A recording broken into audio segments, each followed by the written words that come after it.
তোমরা কি দেখতে চাও আমাদের বাড়িতে একটা ছোট্ট বেবি এসেছে? আর তোমরা যদি খুব এক্সাইটেড হও দেখার জন্য, চলো তোমাদেরকে দেখাই।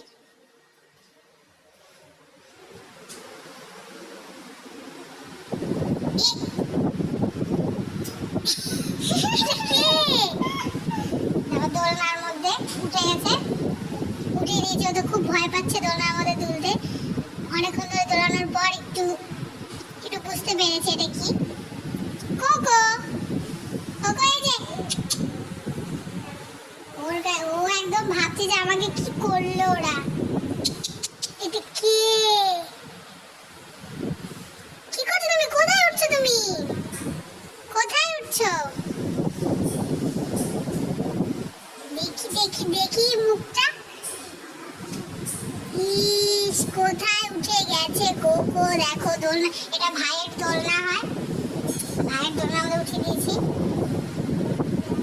দোলনা আমাদের ভাই ছোট, আমাদের বড় হয়ে গেছে, আর সয় না।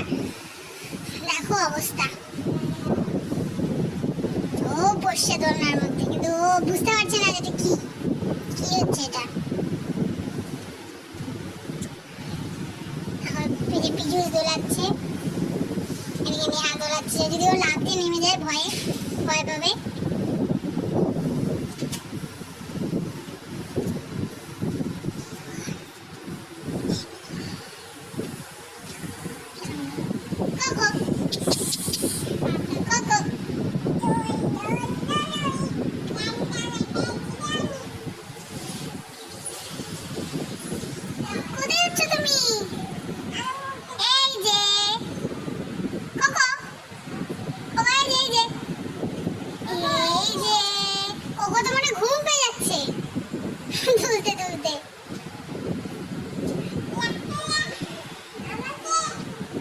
ও শেষমেশ দোলনায় উঠে গেছে।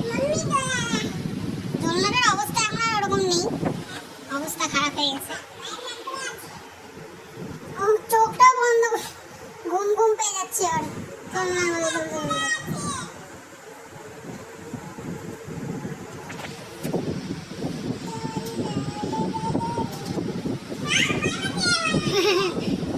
উঠে বসছে।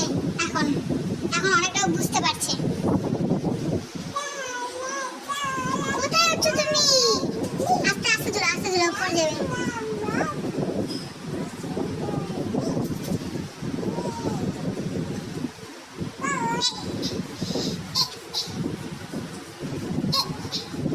ওকে মাস্ক পরিয়ে রেখেছি, কারণ নিচে অনেক লোকজন এসছে, চেনে না জন্য একটু চিৎকার করছে। চিনতে টাইম লাগবে কয়েকদিন। ওর চুপচাপ বসে আছে, দেখো কিছু বলতে পারছে না, কিছু করতে পারছে না। কি করবে ও? কিন্তু দেখছে ব্যাপারটা কি, আমার সাথে এটা কি হলো।